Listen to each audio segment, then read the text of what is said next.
pledge allegiance to the flag of the United States of America and to the republic for which it stands, one nation, under God, indivisible, with liberty and justice for all. Thank you. How many believe it's time for America to quit pretending we're not Christian?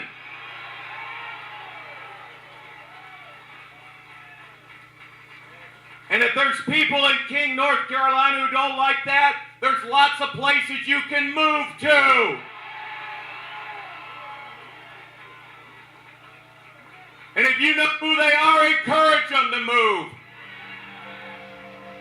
I was out of town when it first started, and when we came back, my wife and I were driving through town, and we see all of these Christian flags on everybody's mailbox, and they have a banner in their yard, and they have a banner on their car and a bumper sticker. Being a television journalist, you hear from people all the time with story ideas. But when your friends call you and say, you need to check this out, I knew something was going on. In a matter of 2 days, I had my phone blowing up with people calling me, telling me, did you hear that they took down the Christian flag? There's more involved than just removal of the Christian flag from a veterans memorial. They basically come out here and desecrated a veterans memorial on the fear of the ACLU. Now something ain't right with that picture. It's persecution. In my opinion, it's turning into persecution against the Christians. You're calling this an anti-Christian fight. That's just completely untrue. If there was an Islamic flag up there right now, I'd still be saying the same exact thing I'm saying right now, only you would be standing right with me. Where's the difference? No religious flag belongs at a public, taxpayer memorial, regardless of how much private funds went into it. When you're out in the woods and you see some dogs, the worst thing to do is run. Because the first thing the dogs are going to do is chase you. And that's analogous to what I think happened here. Well, of course, when I came back from Afghanistan, the memorial was already in place. The dedication, I think, was that year, 2004, if I'm not mistaken. But you know, it's a very nice memorial. You know, I commend the people for the honoring veterans. And you know, it's a nice place to visit and to sit and remember those that were lost in Afghanistan and the ones, a few of the soldiers in our unit that we lost when we got back. They were wanting to establish a country where we could worship Jesus Christ freely. It was Jesus Christ. It wasn't any religion. It was Jesus Christ. The first act of the Continental Congress was to print the King James Bible in English to be given to every immigrant entering the country so that they could have an opportunity to know who Jesus Christ is. This is revisionism. They didn't purchase 20,000 Bibles. If we went to a Middle Eastern country and we were broadcasting our dislike of the Muslim symbols or things like that, we probably wouldn't be around very long. They certainly wouldn't take them down for us. Well, that's exactly what Newt Gingrich said about the mosque near Ground Zero. It's not really at Ground Zero, but the mosque near Ground Zero. He said they would never allow this in Saudi Arabia. And the answer is, you're correct, but Mr. Gingrich, which type of religious freedom do you want? Do you want religious freedom like Saudi Arabia, or do you want religious freedom like Thomas Jefferson and James Madison said it? I mean, it just strikes me as a crazy statement to say they wouldn't allow this in Saudi Arabia. So we want to adopt the Saudi Arabian mentality. Our country was established as a Christian nation. It sure was.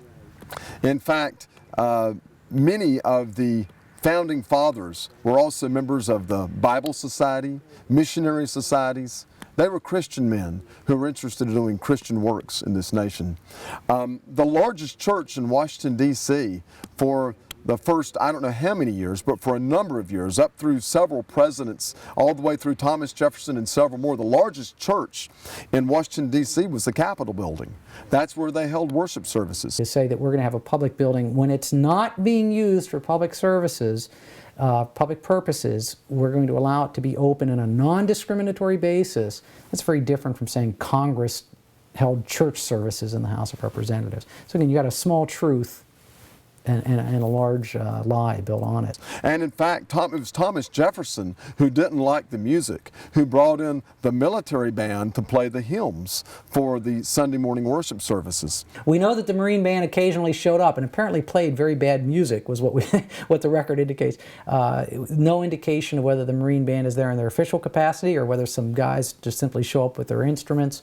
No indication that Jefferson ever has anything to do with it. So I think if you look at the true history of that, it speaks for itself. I started noticing a central theme that the city-sponsored services was starting to take, and that was one of just being Christian. There's nowhere in the Constitution or the Bill of Rights that it says anything of separation of church and state.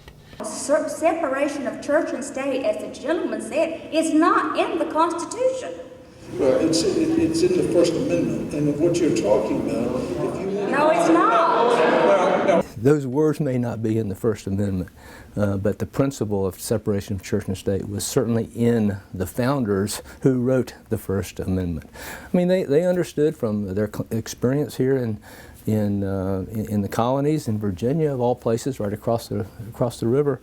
You know, what happens when religious enthusiasm and coercive government power come together? Somebody always gets hurt. I greeted her with a Muslim greeting that they do in Afghanistan, Assalamu alaikum, and she returned the greeting also, and I spoke with her for a few minutes, and I welcomed her to be at the service. But what struck me as very odd was that for people who are of the Christian faith at this service were looking at her with disgust. And I'm going, she's there honoring our soldiers. In fact, her father-in-law was having a tile placed at the memorial. So she was there honoring him as well. Well, to put it simply, the Muslims are on the move. The Muslims are intention, as far as my understanding is concerned, is to dominate. And that's what we're up against.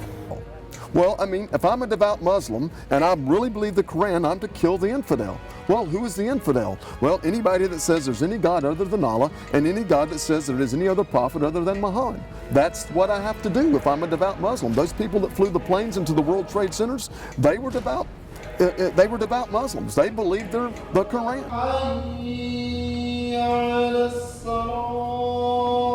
The people who have the most fear of Muslims and animus towards Muslims are people who don't know a Muslim. They haven't even interacted with them. These are a bunch of barbarians, and I know that won't set well with some people hearing that, but I'm just relating what my professor told me. I'm not one of these conspiracy theorists, you know, but I really don't believe he's an American citizen. I believe he was born in Kenya, and I believe he's Muslim, and I believe he's a great counterfeiter. But Barack Obama's as dumb as a freaking rock, dude. And what do you think his religious views are? Muslim, he said it. I don't even believe he's a U.S. citizen. Take a stand. He is Muslim. I believe he's Muslim. I think that one could easily question, you know, his Christian faith, but you know, will we ever know for sure that he's a Muslim? We'll never know for sure. I don't think that he'll ever come out and make a public statement and say, yes, I am, or no, I'm not. He stated to me that, did I really want to go there? And I asked him, what do you mean, do I really want to go there? And he stated to me, well, you're going to answer for this before God and Jesus Christ one day. I said, well, not quite, but you're not supposed to be discussing this with me concerning religion. You're a public official. I'm a citizen and a taxpayer of the city, and I'm expressing my concern concerning the city's position on religion. And that as a public servant, you're not in a position to preach to me or advise me concerning religion or religious beliefs in your official capacity, and this phone call was in that official capacity. And so that basically ended the conversation. He hung up on me. There's 10 people here that say that don't want that flag back up. There's 100 over here that says they do. How are we governed? We are governed by the majority. I think the majority should rule in this country. The majority rules in this country. That's how this country was brought about. And so even if there's 51 Muslims and 49 Christians in the school, should they have the majority and be able to say we're going to do our prayer to Allah? It's not a majority rules, we're a Christian nation. We were founded that way. If I went to Saudi Arabia, I wouldn't expect to have Christian prayer in school. I would expect Muslims. But we're a Christian nation. And so when they come here, they're not forced to become Christians, but they need to say, you know, hey, I'm in a Christian nation and this is the way it is. Sandra Day O'Connor, former Supreme Court Justice, says that these rights are counter-majoritarian. They're there to ensure the rights of the minority against what is sometimes the tyranny of the majority. Almost 20 years ago, there was an incident in one of the largely Vietnamese Buddhist communities on the Gulf Coast of Texas. A majority of Buddhists took over the school board. I mean, they were elected to the school board, all legally and honestly. They decided they wanted to have Buddhist prayers at the beginning of schools. Well, guess what happened? A lot of Christians in town went to the Texas ACLU and said, stop this. America's United and the ACLU said that they were interested in the case and that to go ahead and write an official complaint with them, which I did. And then they would pursue the matter as an anonymous individual. I firmly believe with this minister over here that these people who have initiated this complaint that the Christian flag be taken down, they have remained anonymous. I agree that they are cowards and that they should come forth and let we who believe in it see who they are. We got involved. We put our names down. We decided to put our names because down. they were abusing that Afghanistan veteran for going anonymous. Well, he should be anonymous. The witch hunt that's going on, and that we have seen the blogs going out there. We have seen our names reprinted over and over and over again. We have seen her place of business posted. What is the implication there? What are they trying to do? Mr. Burnett called me a coward, and at that time all of them voted to keep the flag up. So after the lawsuit was basically threatened, I guess, by the ACLU and America's United, that they then took another vote and decided to take it down, that the lawsuit to defend it would be too costly for the city. The silent majority is the Christian people, and they have to start standing up and waving the flag and really fighting for what is right. I'd like to have all veterans stand. And I want to remind each one of you of something.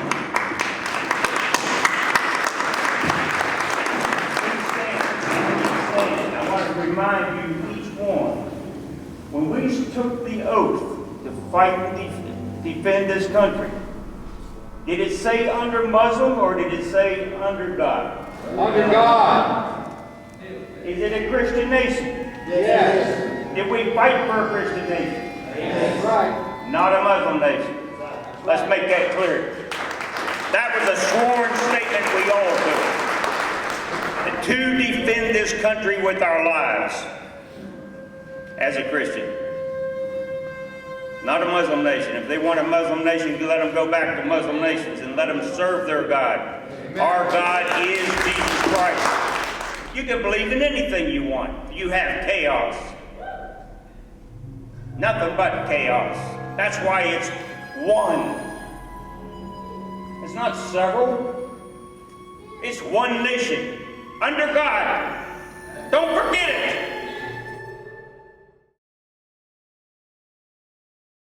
The issue just lit a fire under so many people, and they became so passionate about it. And, you know, I remember the pinnacle of the story was that Saturday morning when thousands of people showed up to march through the streets of King. And I think that says a lot about people and their willingness to take a public stand for their faith. We need to protect our heritage.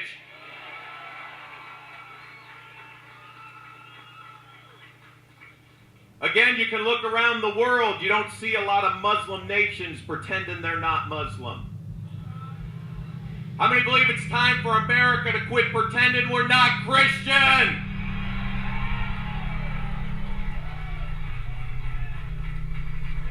And if there's people in King, North Carolina who don't like that, there's lots of places you can move to.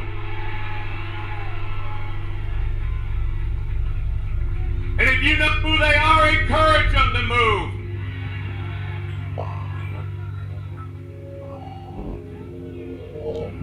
There's no lawsuit against King, North Carolina unless a citizen is willing to bring it. And how many believe no citizen should bring that kind of lawsuit? You know, we're Americans. We're born in this country. I defended this country. I put my life on the line for it, and would have gladly given my life for the Constitution, my family, friends, and for people I don't even know. But for somebody to tell me that, or tell the community that, hey, run these people out that don't agree with you, that's not America. Not the America I know. The kids at school told me that those signs mean that all the Christians are going to beat up all the atheists. And there's going to be a fight, and they're going to beat up all the atheists, and they'll put that flag back up. He said, when are they going to come beat us up, Mama? It was very difficult to find people because as a journalist, the one thing you want to do is make sure your story is balanced. You have people on both sides. And there was a small group who believed that flag should not be there. And I contacted many of them. We had one who was willing to be interviewed, and we were going to go interview them, and they didn't show up. And for whatever reason, but yeah, it was very difficult to get them to talk, to share their opinion, their side. And do you think it's just out of fear? I think a lot of it was fear, yeah. You know, I think in the beginning they said, yes, we'll do it, and then they started thinking about it, which is a nightmare for journalists, when you give people a chance to actually think about it.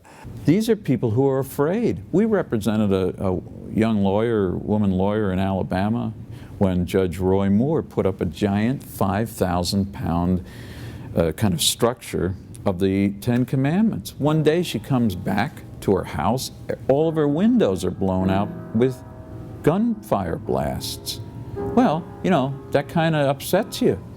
She lost every one of her clients when it became clear she was our plaintiff. We were representing her in that case, challenging what everybody knew was wrong, but the Supreme Court didn't even consider the case. They just said, of course this is wrong, and ordered that 5,000-pound granite monument removed. But there's a price to pay. People of courage do pay price. When Chad initially came to my door, of course I said they had the wrong person, and I was basically starting to fear for my family, for myself, and for our safety in the community. You know, then of course Chad showed my house, and then actually the street sign that I lived on, and then from there on it was, you know, I'm the one. It took one person to cause this whole mess to start, and unfortunately we should kick the guy's butt. We should, and extend a Christian hand to pick him up off the ground after we beat the crap out of him. I mean, that doesn't sound very Christian, but you know what? I'm tired of turning the other cheek. I am. I had to go to his door where he wouldn't speak, and most of it was through his attorney, but he wouldn't grant an interview. His attorney said he feared for the backlash that he would get, that his wife was a public school teacher, and that he didn't want any harm on her either. So. Do you think that his fears are justified in knowing the people in this area, or do you think that he was more paranoid then? I don't know. Yeah, I just don't. I think it was a total disregard for my safety and my wife's. I think we were very lucky that nothing happened. And that if something had happened to me or my wife or my family or my home, that they'd have been responsible for that. I think that was, on their part, sensational type journalism and irresponsible journalism. The general concepts of it were giving charity, being charitable, all of that, and it's been twisted out of whack. And I think it's, you know, I think the idea was great. Oh yeah, that's great. And the magic was good. You know, it was good enough to make people then believe in it. And I think it just spun out of control. So you think those are kind of tricks, not real supernatural events? Yeah. I don't think any of us had any idea what, you know, the turnout that would come. And it turned into a 30-day vigil, and then it's carried on since the first 30 days after the rally that we had. We've had a lot of prayer services up here, a lot of spontaneous prayers. People have gotten saved up here. So the Lord's been doing a lot of amazing things through the controversy, which He's really good at. I've preached up here 2 or 3 times, and they would say, well, Robin, why don't you start a church? Within that short amount of time, it just all came together. We were able to meet at the coffee shop. We had 26 people this morning. Today was our first service. We had 26 people come, and the Lord was there. I mean, it was just awesome. And what's so amazing to me is that this group of people comes from such a wide variety of backgrounds and different denominations, which is kind of interesting, bringing us all together. They're used to different worship styles, but it's just all blended because, you know, we're all going to be together in heaven. You know, maybe we could say what is right and what is wrong. I mean, following God's laws is the essence. So you follow God's laws, that's the right thing to do. Is the Bible a good guide to morality? It is the only guide. It is the, you know, the beginning and the end. You know, Jesus says you'll know them by their fruit. And you look at the fruit of the situation. And, you know, if the fruit is murder and death and persecution and oppression, I can promise you that's not a law from God. It's just not. I don't believe God ever sanctions slavery. God allowed it because we put ourselves, human nature, sin, put us in that fallen world. I don't think He would ever sanction it. Well, it says where Leviticus. Okay.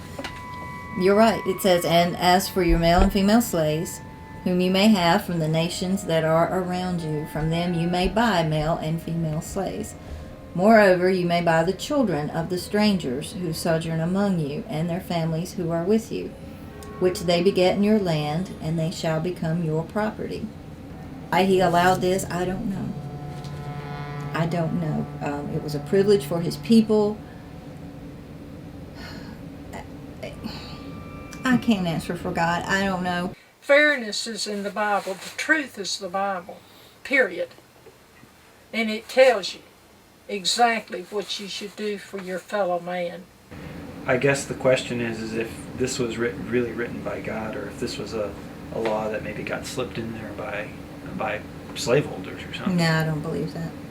I don't believe that. I believe God inspired every word. As the religious groups of this world argue with each other, irreligion and atheism is taking over. And we see that in pornography, in drug abuse, in broken marriages. We see so many symptoms of godlessness in this world while the so-called religious people fight with each other.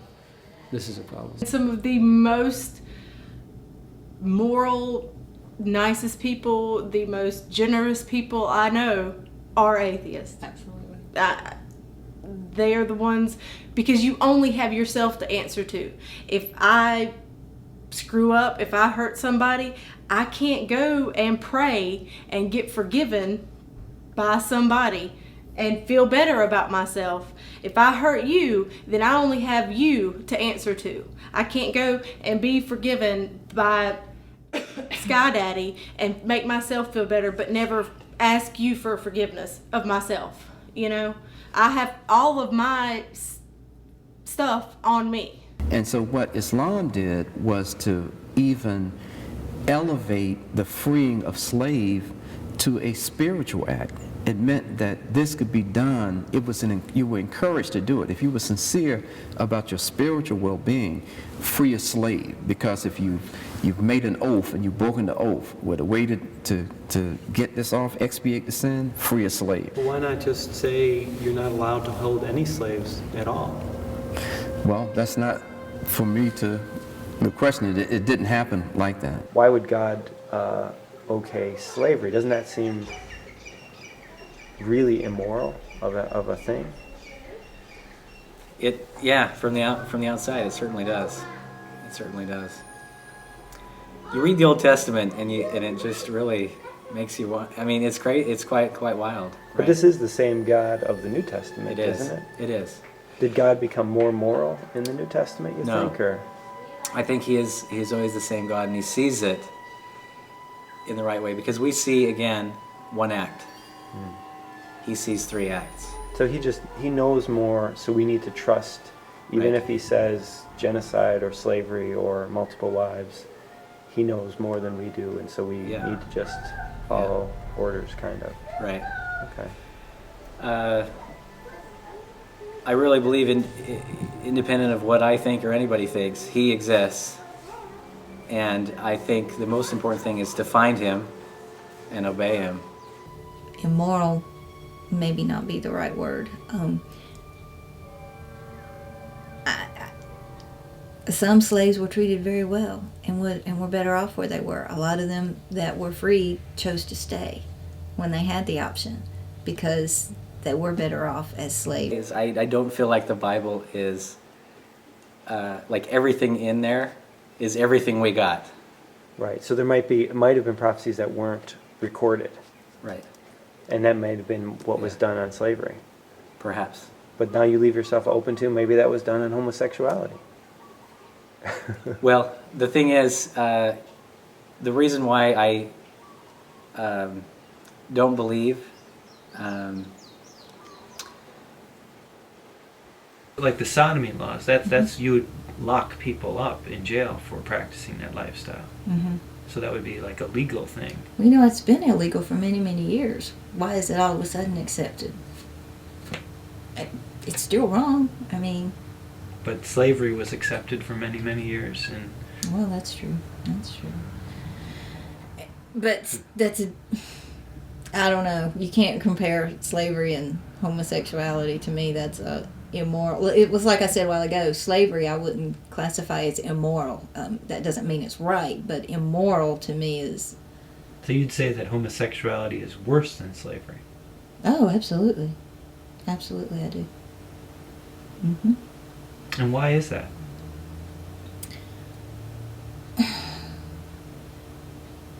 Well, number one, the Bible strictly prohibits it, where it doesn't strictly prohibit slavery.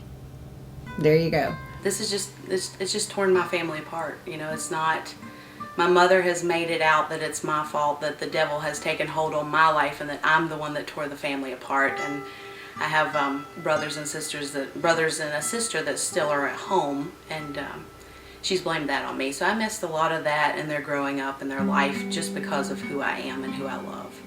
No, so when you say has torn your family apart, do you get to actually see your parents? No, I do not have any interaction with them.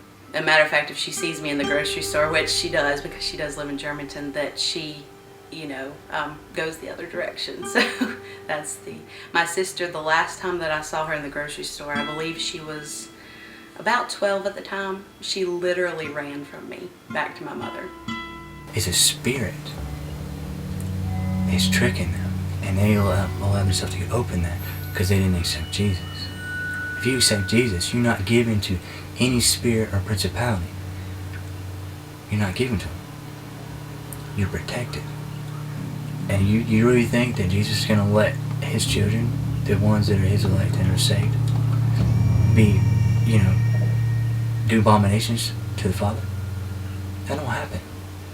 So would you support going back to some of those laws that were biblically based, like anti-sodomy laws and things like that? Sure, I think that things like that, you know, are definitely are good, and I think we should support laws that prohibit these bad things. And So absolutely, you know, in Raleigh, I'm one of the co-sponsors of the Defense of Marriage Act, which states that we will only recognize one man, one woman. I honestly cannot figure out why it's such a big deal.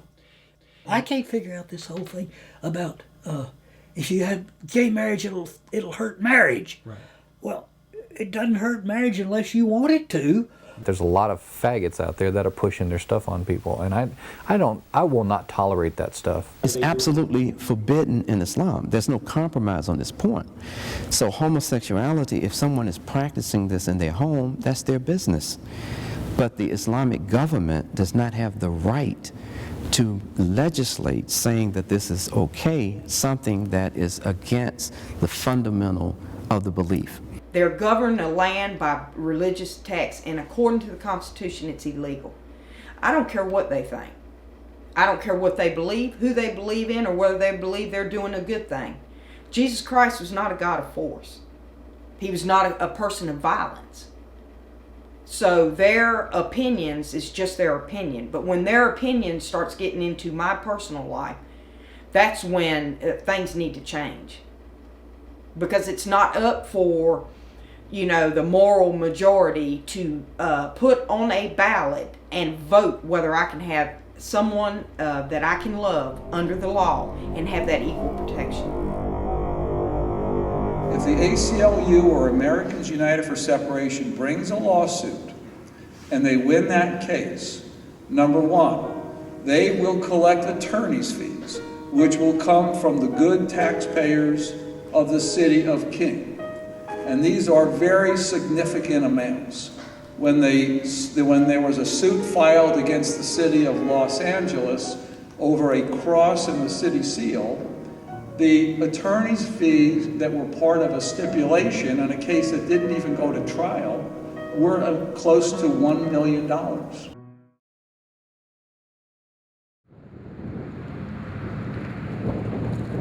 And in the Mayflower Compact, they said they came to the shores of this world to advance the Christian faith.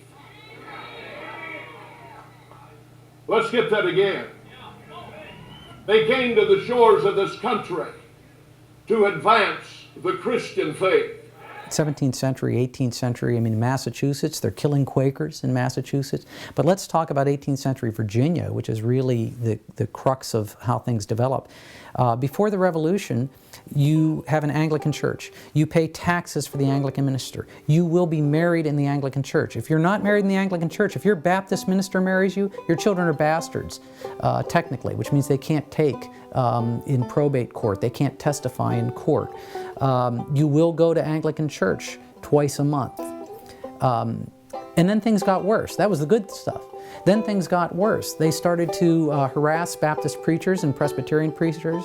They would beat them. Sometimes people would gather in an open field for a meeting, and especially Baptist meetings. People on horseback would ride through the meetings whipping people. Starting in 1768, they start throwing Baptist and Presbyterian ministers who don't have a license, and it's very hard to get a license, they start throwing them in jail. And some of the Baptists refuse to get licensed. They say, look, we report to King Jesus. That's the one who told us to be a minister. I got a calling. The Spirit moved me. I don't go to the government to get a license to preach. They'd throw them in jail. By the time of the American Revolution, there were over 50 Baptist ministers who had been jailed in Virginia for preaching. That's over half of the Baptist ministers in Virginia. Now, we've got some folks now that don't know there's a difference between what's Caesar's and what's God's. Some theocrats or would-be theocrats who, you know, they kind of like the idea of a theocracy because they think they might get to be Theo in that theocracy. And they really are leaning in the direction of God governing. Oh, watch them. You'd have a Baptist minister preaching in a field or in a meeting house. They would go and grab them, drag them out to the closest body of water, pond, lake, river, and dunk them. And they'd refer to it as dunking them. And they say, well, you Baptists seem to like this dunking people, so we'll dunk you. And there's one case, it's recorded, where they took this minister out and they held him underwater till he almost drowned, and they'd pull him up, and when he'd pull him up, he'd be gasping for breath, and they'd say, do you believe? Do you believe? And then they'd dunk him back under the water. And finally they pull him up and say, do you believe? And he said, I believe you mean to kill me. Truett said that key passage in Matthew 22, 15 through 22 that says, render unto Caesar the things that are Caesar's, and unto God the things that are God's, was foreshadowing the separation of church and state in the United States of America, and it's all the scripture he needed. The largest tax being paid in 18th century Virginia is the tax to pay the Anglican minister and to keep the Anglican glebe, which is, not only did you pay the minister, you bought him a house, you bought him a farm. If they just want to collect taxes from the liberals, they'd all starve to death. It's time for them to listen to the people. We want to honor our veterans, and we want the Christian flag. And basically they say to the Anglican leaders, Edmund Pendleton, Robert Nicholas Carter, I mean, people who are leading the revolution, Carey, Richard Henry Lee, they say, if you want us to fight in the American Revolution, you will give us religious freedom. Washington was on his knees, and Lee was on his knees. Hancock and a lot of our great forefathers, they were on their knees addressing the Lord Jesus Christ and asking his blessings to come and direct this nation in its earliest formation, because they believed that the difference between victory and defeat was our dependence upon a living Savior, the Lord Jesus Christ. You start looking at Maryland, North Carolina, South Carolina. In these states, the Baptists and the Presbyterians oftentimes were loyalists. They supported the British. Now that may seem odd, and again, maybe people aren't quite so proud of that history, but the reason for that was because they had local governments which discriminated in favor of the Anglican Church. They had an Anglican establishment in all of these states. And so the Presbyterians and the Baptists looked at their own government, the new government, the revolutionaries, the patriots. These are the same Anglicans who had been persecuting you. And they supported the king at Moores Creek Bridge in North Carolina, which was a very important battle. The Loyalists were Presbyterians and Baptists who were fighting for the king. Virginia is the one state in the South where that doesn't happen. Very hard to find Loyalist Baptists or Presbyterians in Virginia. They're all over North Carolina, South Carolina, and Maryland. You don't find them in Virginia. Well, why? Well, the reason is because they're working with the government. And the government has decided, rather than fighting these people, we're going to co-opt these people and say we're going to have a different country. We're going to have a country which is inclusive. If you look at the records, it goes so far as they were looking out to the western parts of Virginia, the Shenandoah Valley, this area, the Piedmont, which were particularly Presbyterian, very heavy Presbyterian population in the valley. Those are the people with rifles, okay? We have muskets in the Tidewater, Morgan's riflemen who are critical in Saratoga and Cowpens and some of these battles. They're Presbyterians. And so you actually have in some of the legislative debates in Virginia people saying, we've got to get those Western riflemen on our side. Well, they're Presbyterians. How do you get the Presbyterians on your side when you've been discriminating against them, imposing taxes upon them, throwing their people in jail? Well, you better stop. You better have religious freedom. I taught U.S. history, I taught economics and legal and political systems, and I even taught some world history. So I could go on, but I tried to keep my answer as brief as possible. You can go on and on. But that's the short of it. Is I think they actually have the misunderstanding of what was intended by the founding fathers. We could go on and cite tons of examples of where they displayed. Please do. Things in their founding days of the United States where they, for example, the dollar bill. It says "In God we trust," and there's many other things that we could say. When was that put on the dollar bill? You picked my one weakness in history. I'm not the best with dates and remembering that. E pluribus unum was the national motto. In God we trust, the language in the Pledge of Allegiance, one nation under God. This is all put in the 1950s as part of the anti-communist scare. This is McCarthyism. And he said that it was, I think, in the 1950s that the... Right, and it probably was, it doesn't date back to George Washington and things, but even the founding fathers, there's all kinds of records and things of them praying and making, acknowledgments of their Lord and Savior. And so I think that the people that are opposed to this, I think they have the misinterpreted view. By the end of the war, we have an end to the Anglican establishment, an end to Anglican taxes, and by 1786 we get the Virginia Statute for establishing religious freedom. So we really owe religious freedom, the way we understand it, to these dissenters who are willing to stand up and say, we're not going to tolerate this anymore. We're not going to allow you to throw our ministers in jail. We're not going to allow you to beat our congregants. We're not going to pay taxes to support a church. So, you know, some of that's an interesting story, and I think people can really latch on to that. And frankly, Baptists and Presbyterians ought to be proud of the role they played in developing religious freedom. But then you get to an interesting question. When they bargained for religious freedom, what was the religious freedom they thought they were bargaining for? What did they think they were getting? And what I did is I read their petitions. They wrote hundreds of petitions to the Virginia General Assembly back and forth over the course of 15, 20 years, asking for, demanding religious freedom. This is where they say over and over again, we want religious freedom not just for us, but we want it for the Jews, for the Muslims, for the Hindus, for the atheists, for the pagans. We want government out of religion. You have these petitions from Baptists and these are devout people. I mean, these are people you can't really question their religiosity. These are deeply faithful people saying, we don't want government involved with religion. The church has always the state has always corrupted the church. The state has always corrupted the church. So you have people like Thomas Jefferson who say, we want separation of church and state to protect the government. These people are saying, we want separation of church and state to protect the church. He says, separation of church and state simply means that neither entity can hold the other in a bear hug. You don't want the state holding the church in a bear hug. You don't want the church holding the state in a bear hug. That's a graphic snapshot of reality.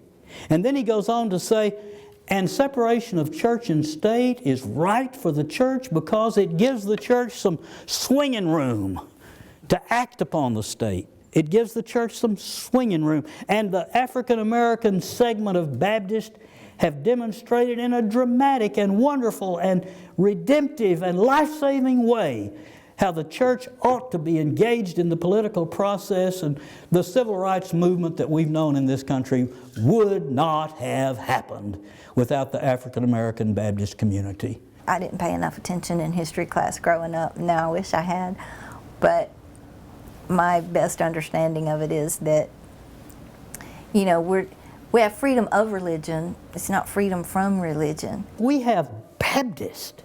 Can you believe it? We have Baptists who wear the name Baptist and think they deserve to and don't. Because if there is a key insight that has bound Baptists in this country and in Europe and in South America and in Asia and other parts of the world together, it's this understanding of church-state separation.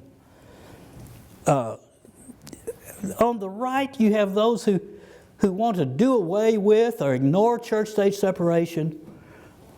Falwell and Robertson said it's a myth. It's not a reality. W.A. Criswell said it's a figment of the imagination of some infidel. When our president,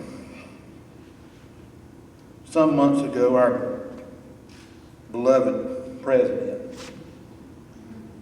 made the statement that this was no longer a Christian nation, I looked at that TV and I said, "You're a liar." I was highly offended at that. This is a Christian nation. We were founded.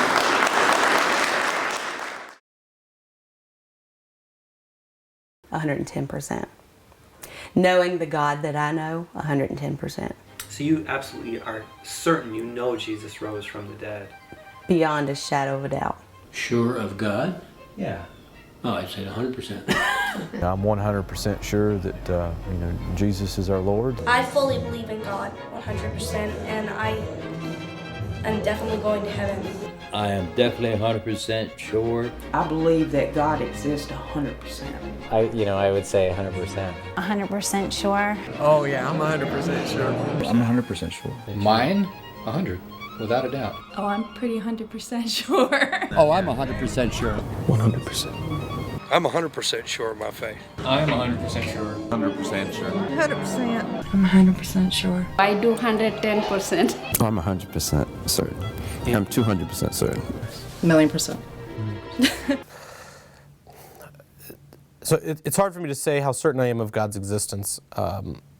So maybe if I were going to give it a number, I would say I'm 60% sure of God's existence. Not sure. Not real sure. Not 100%? No, not 100%. Not as sure as he is. I'm 100%, but I still have doubts.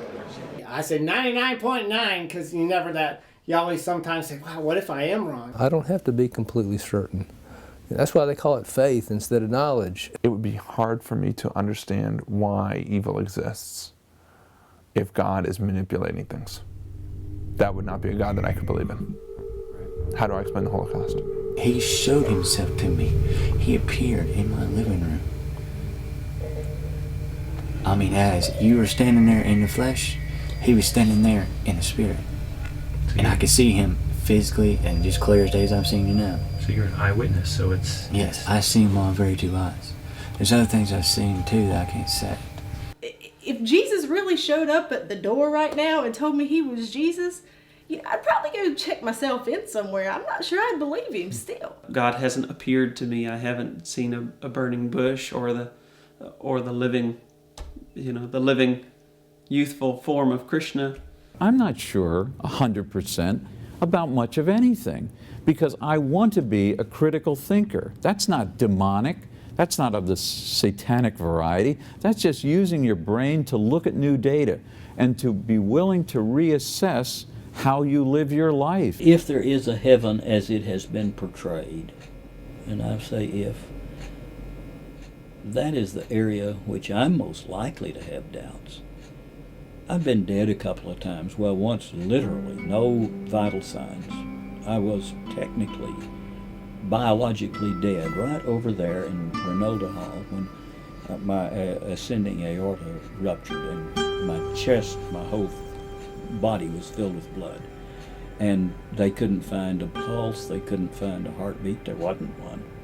And happily, one of the former administrators of this institution trained all the maintenance people in emergency first aid. I've had my doubts about heaven and what we know. I didn't have any bells or light at the end of a long tunnel or meet any of my deceased kinfolks or hear any heavenly choirs during that 8 days of drug-induced coma. And I don't, there's some things I don't know, and I don't think God expects us to know. The divine expects us to know. The providence, the wisdom behind the universe expects us to know. Or we'd have had someone come back to tell us how it was over there. And so I'm willing to do the best I can on the basis of what I know. And I don't just mean know with my head, I mean what I know experientially, what I've learned with people. And I think that's all that is expected of anyone. He put doubt in her mind, and that's how he still does with us today. Because she told him, we can't eat of that because God said we would die if we eat of this fruit. And he says, did God really say that? And he puts that doubt in. Well, what did he really say? And that's how he does with us today. If he can put that doubt in your mind, then he's got you. When I was growing up, I lost my father when I was 7 months old. He was on his way to work and went around a curve and hit a woman and 2 children head on. And he died instantly. The woman was his aunt.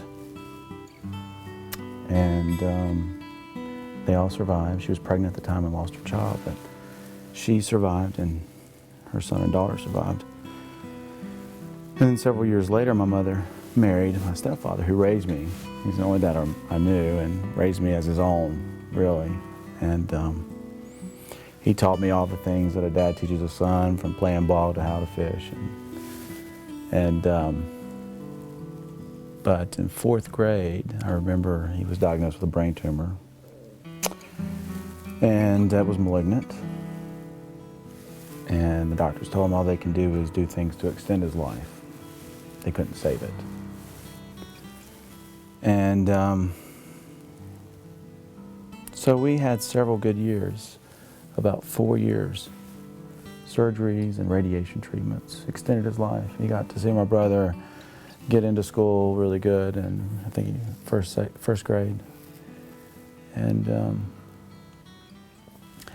I remember during that time, I had already become a Christian, and I had wondered, why would God take my father and then again take the only father I knew? And there was doubts and questions there. But then when my dad died, and we all stood around him as he passed away, and it was so peaceful. He'd been in so much pain, and he was so peaceful. It was so peaceful just watching him pass away. You could feel the peace come over you as well. And that's when I knew that the moments I'd felt God had left me, He hadn't. He had been there the whole time. And He was there with me then.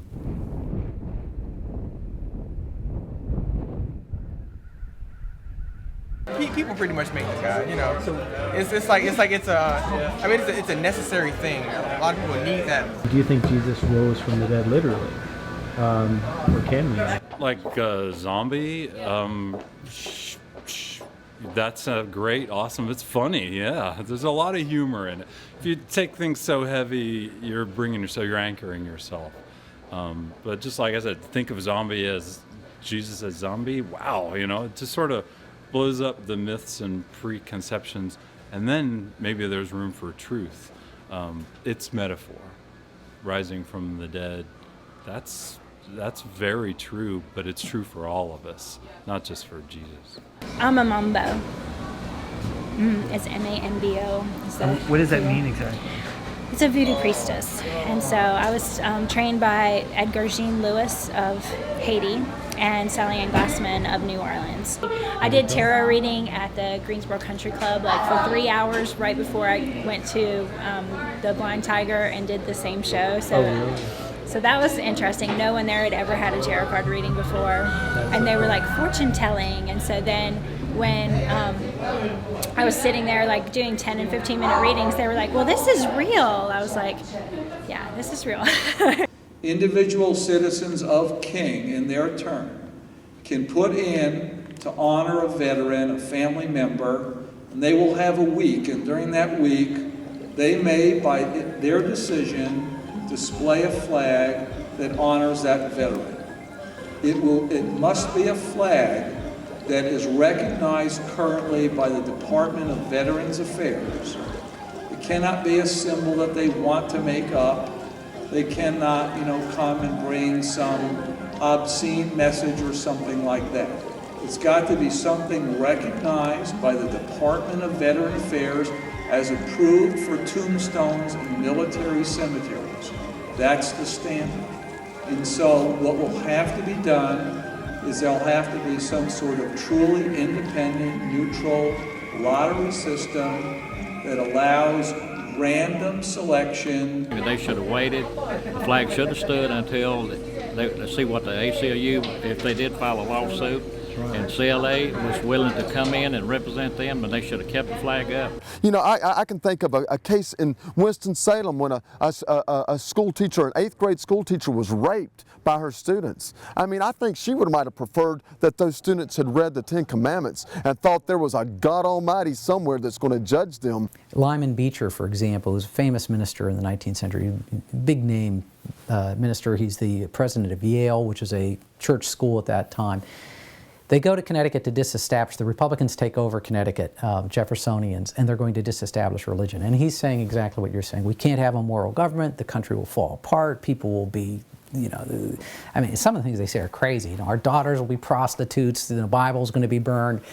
Well, after it's done, about 10 years later, Lyman Beecher comes out and admits, he says, I was wrong. He said, this is the best thing that's ever happened to religion, because now people have to actually decide to be religious, as opposed to, well, the government's telling you, you got to go to church or you got to be Christian.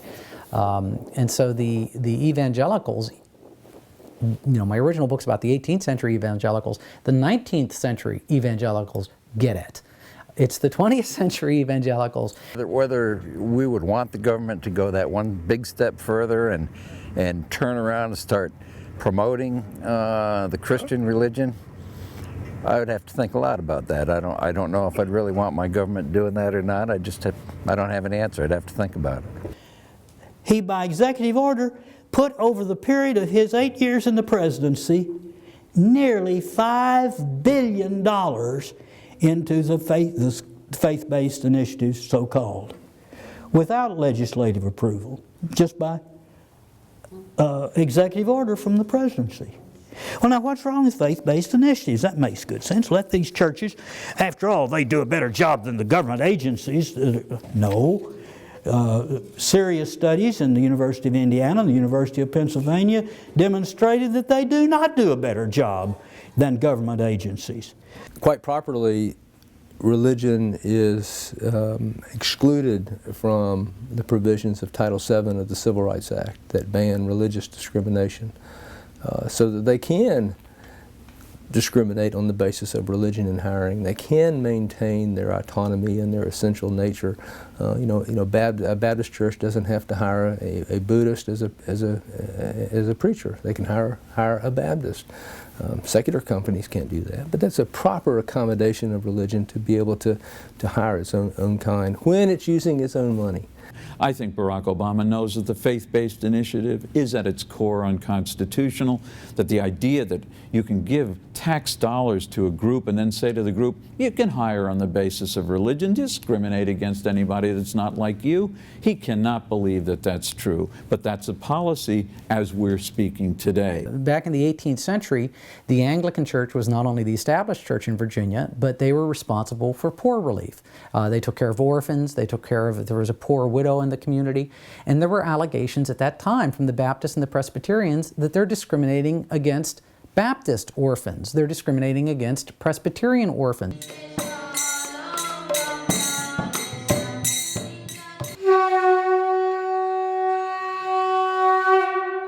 We think that the proper form of government is actually to have an enlightened king. And the king is responsible for every citizen in the state to see that he's properly engaged in his duties according to his abilities, and that everyone is taken care of, and he behaves like the Father. And that's what we consider to be the best form of government. So you consider that better than democracy? Better than democracy. Mm-hmm. If somebody were to become a God-conscious king, the first thing they should do is close all the slaughterhouses. Very bad karma. Very bad karma. We believe that the innocent animals are also our countrymen. They are citizens of this country, and that they deserve protection as much as the human creatures. If I said I don't believe in force, it's not that I don't believe in force, but where it's necessary, and that's according to Scripture. He said, for example, that the Constitution of the United States needs to be changed so that it fits into God's law, not the other way around. In other words, we don't change the laws of God if we're living in America. Well, it's honest, it's horrifying, it's theocratic, but at least he's telling the truth. He's my Savior. You follow him blindly. Absolutely without question. Always. He asked Abraham to take his son up to the top of the mountain to slay him in obedience to God. Just to be obedient. And do you think that Abraham was doing the right thing? Well, being obedient to God, absolutely.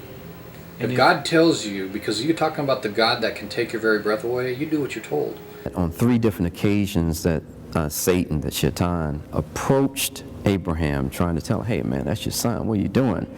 And that he took stones and tossed them at him. So part of the pilgrimage is this reenactment of Abraham tossing stones at the devil because he was trying to stop him from doing it. So when Joshua was ordered to kill men and women and children, in that time, in that context, he was doing the right thing because he was following God's orders. He was following God's orders, yes.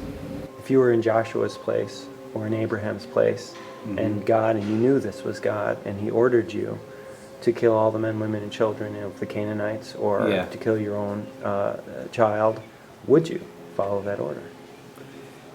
You know, I hope I'd have enough faith to know to follow that. You would, yeah.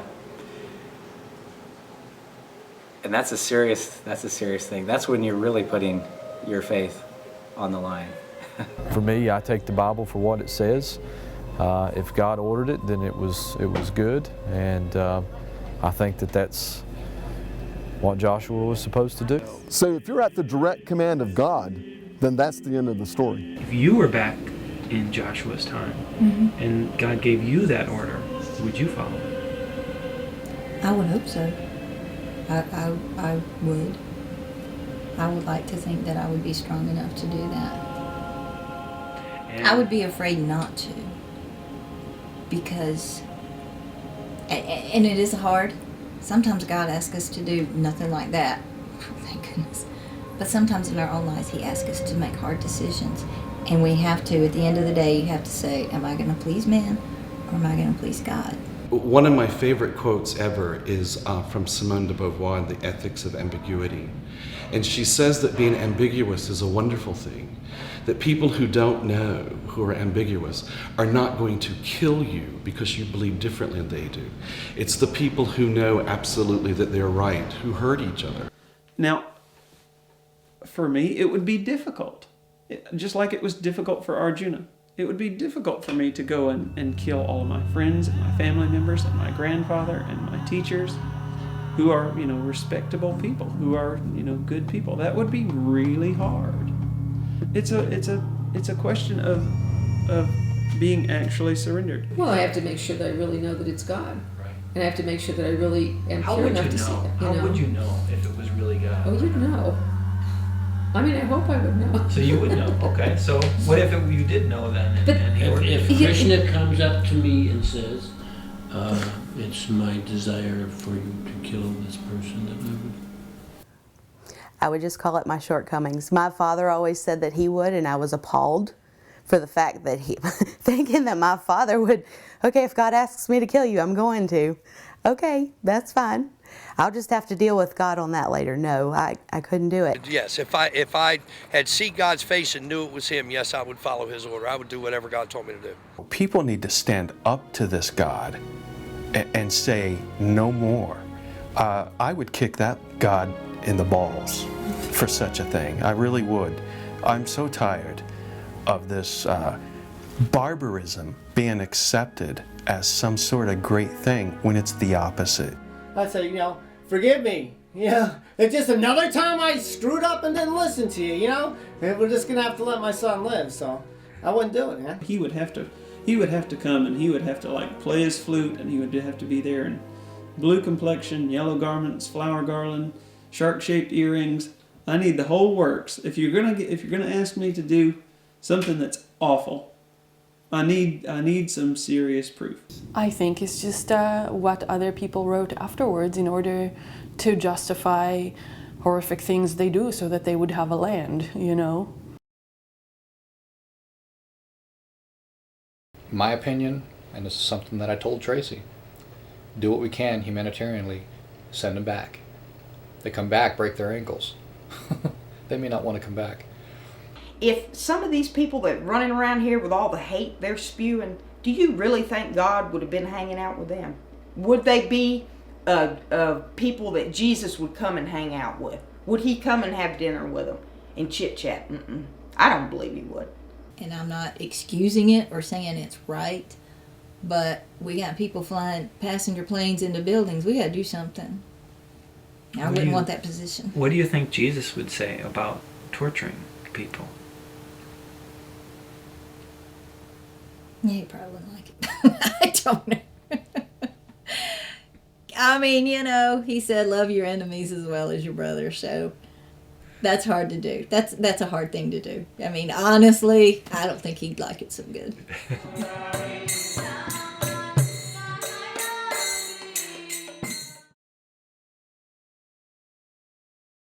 That's why we have tried to arm you with the most powerful weapon you have, information you need. Find all of this out, find it out for yourself. Don't take my word for it. Know it, and tell everyone you know. He had a person on there by the name of Dave Barton. David Barton's website, you can go there, and he has one of the largest groups of documents of our founding fathers that exist. Well, first of all, he's a sloppy historian, if he should be considered an historian at all, and he does literally make things up as well. Sometimes he claims that he has evidence, and of course the evidence turns out not to exist. He's the quintessential opportunist who sees a way to tap this ignorance and fear that people have.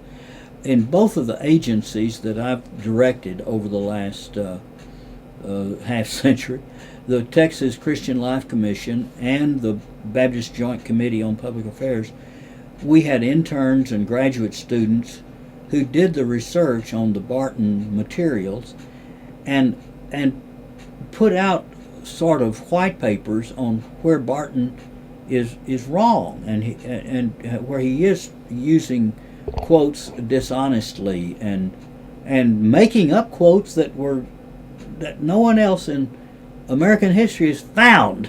I've never met David Barton, but these people have been told these are wrong, and yet they continue to perpetuate them.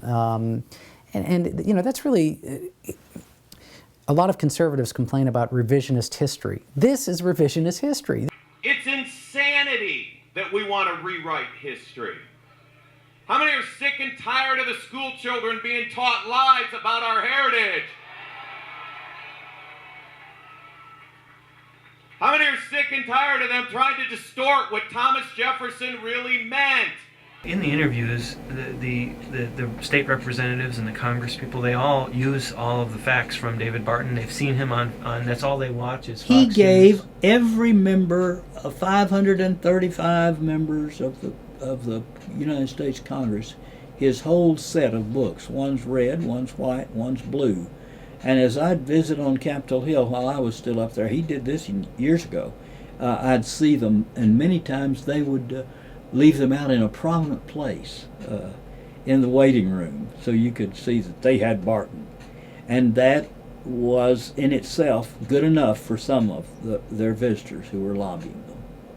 Well, you see, I've read David Barton, you know. So when you have people in the name of Christianity abusing the truth, I mean, it seems to me that's a terribly un-Christian thing to do. What I want to ask that historian is, what are his sources? Well, I mean, he's at Monticello, so he says the sources are right there. Remember what I told you. Listen, our country is so embedded with those folks that are the 1960s hippies that have been calling, you know, the soldiers the baby killers. They're the same folks that are in the White House right now.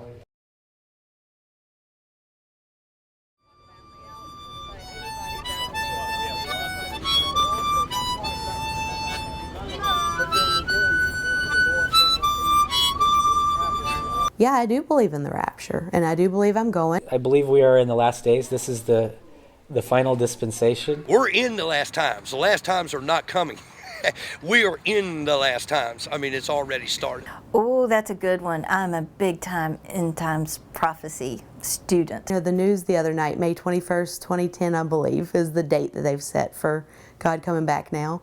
May 21st is the current date.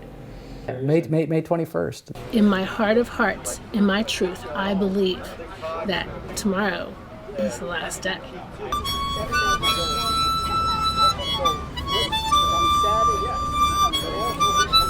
This teaches you about God and the rapture, when it's going to go down. It's going to be a global earthquake.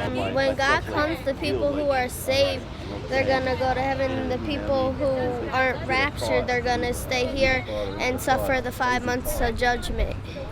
Well, when we were listening to the open forum, he was saying that it's going to happen like at 6 p.m. on Saturday, or a half an hour later, or a half an hour earlier, or a couple minutes or something like that. And then what's going to happen is there's going to be a huge earthquake that's going to top all the earthquake. It's going to top Japan's and everything. And as the minute that the earthquake hits, the people are going to get raptured, and then the graves are going to come up and they're going to be open. But it's not like they're going to be zombies or anything.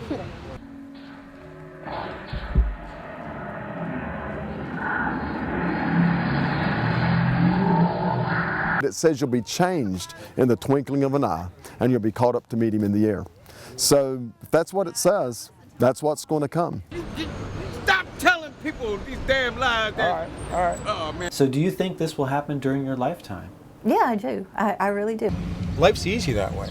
If you don't know the date, your life goes on, no interruptions. You can make your plans for next week, next month, next year. But once you find from Scripture that God has given you a date, your whole life changes overnight. That's your focus 24/7. You can't get your mind off of that. That's all you think about. And there's a verse in the Quran that talks about how we'll be recreated down to our fingernails. One of the big things to watch for is the building of the third temple. There is a Temple Mount group over there now that are making plans to build that, to make it a reality. That's going to happen. Now, isn't there a mosque there now? There is. So what happens to the mosque? I don't know. I don't know how it's all going to play out exactly. But that temple will be built. That temple will be rebuilt because the Antichrist is going to set himself up in there as God. I work for the state. I was working for the state, correction officer, and I was a part-time police officer. And so I gave up both of those jobs. Don't forget private investigator. Well, in between that, yes, and I had my own business as a PI, private investigator, licensed by the state of New York. And so you quit those jobs? Yes, I did. I gave up my business, and I resigned from both of my jobs. I've attempted 2 suicides in the last 3 months. I'm in a lot of pain from 3 strokes and a terrible fall I took. And death will relieve my pain. So if I get called up to heaven on Saturday or May 21st, I'll be very happy to rapture and go to heaven. But when I've been doing cons, and I grew up across the street from a racetrack. I grew up with a lot of con artists. The guy that's the head of Family Radio, they're handing out tracts. The tracts tell people, the advertisements tell people, listen to Family Radio, and then they ask for donations. This is about dinero, money, nothing else. And you can believe the earth will still be here May 22nd. I've given some money, yes, I have. I'm not going to need it anyway. And I said, well, that's pretty clear, all right, but my lawyer has said I definitely should not say on television that Pat Robertson is a crook. So I will not say Pat Robertson is a crook. So all of our increase, we give 10% of that. And again, that is a faith thing. Yes, we give it to the church. And that is something that is probably, it's a great sign of faith. It's an invisible product they're selling. And when you're selling an invisible product, you make it up however you need to. And I say we stop that by requiring credible evidence to substantiate those claims.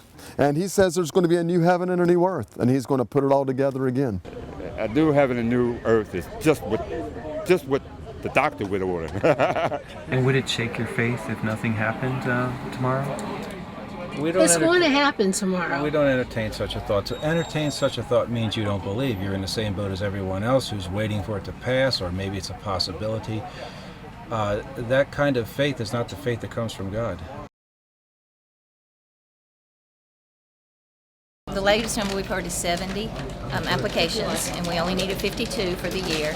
And according to the King City officials, they've all been for Christian flags so far, which is, kind of what we all wanted, but the option is there for anybody else. But at this point, that's what we're hearing. So She is an atheist and is a veteran, but she can't because she's afraid of what would happen. I mean, she's trying to go to school to become a teacher. She's trying, her husband has a business, her dad has a business, but she's afraid of what would happen if, her name got out. Many of them were told that if they didn't fly a Christian flag, that they would be boycotted by Calvary Baptist and other people in the community. So it was the fear tactic. If they don't believe in the Christian values that I have, I need to know about it, because I probably will take my business elsewhere, and I will encourage other Christians. And if they don't care about Christians, I mean, they claim there's not many of us, so what would they be worried about, you know? Except for the 3 atheists that'll probably be coming to do their business there. Our nation was founded on Christianity as a base of it. In my opinion, the lawyers, the judges, the senators that make our stupid laws, they don't like it. Get the hell out of our nation. Let's get the right people in. If they put the Muslim flag up, I cannot definitely see a problem. And Yeah. because under that flag there was United States soldiers killed, and I do have a problem with their religious beliefs, but due to the fact that they attack me because they feel that I am an infidel, so therefore I should be destroyed. Many other families who may not have been Christian, may have been Jewish, may have been many other religions, they fought and died for this country as well. He served well, and I think as far as right now he's still in, but And if he lived in King, you would feel that he would have the right to fly the Muslim flag here? Or? See, that's maybe that's where I do have mixed emotions.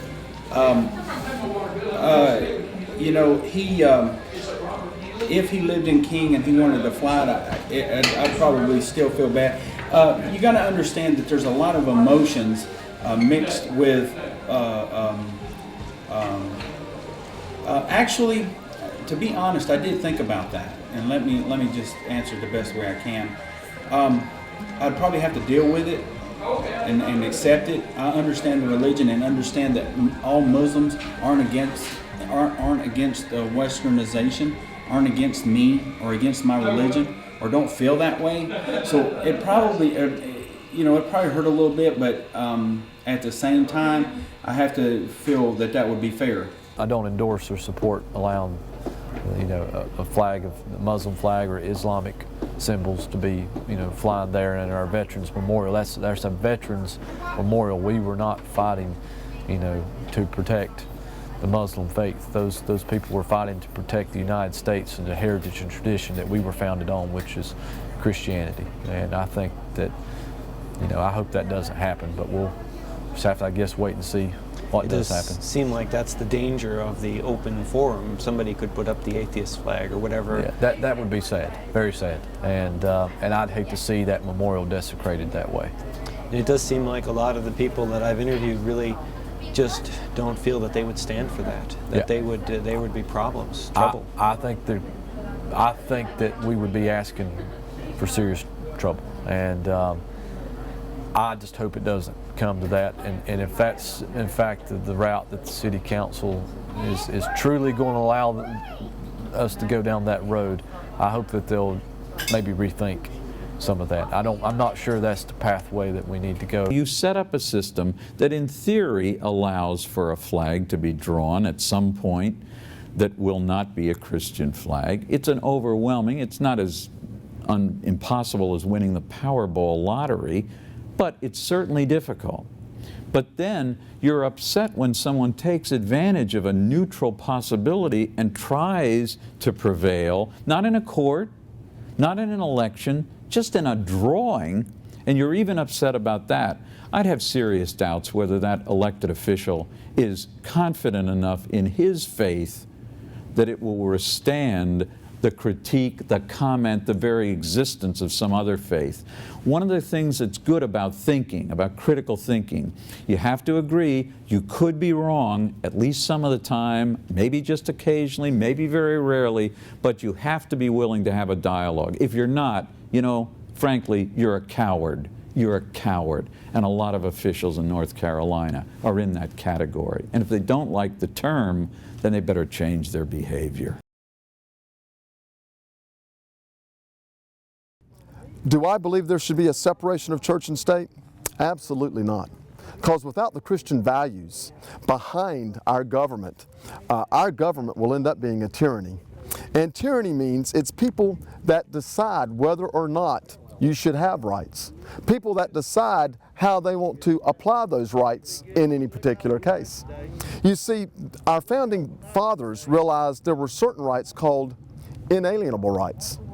Inalienable rights means God-given. You separate God from those rights, well, what rights do you have then? Only the rights that someone else says that you should have or can have, and we'll apply them to you as we choose. If you think about it, how do most governments at the time, 1787, well, it's God through the king, the divine right of kings. God gives Louis, gives George III, gives, the king, Catherine the Great, we go down the list, gives them authority, and then they're kind enough to give some to the nobles and to the priests and to the people.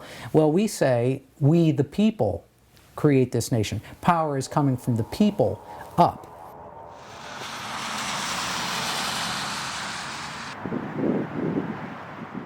If there were a think tank, if you will, or a group of people who came together and decided, all right, what is the absolute truth? We're gonna study the scriptures in a broad-minded way. We're gonna be very inclusive, and we're gonna try to get to the bottom of what's the absolute truth. There is one God, the creator of the universe. He made everything. Krishna's body is completely made out of spiritual energy. One energy split into its polar, male, female. There's one God.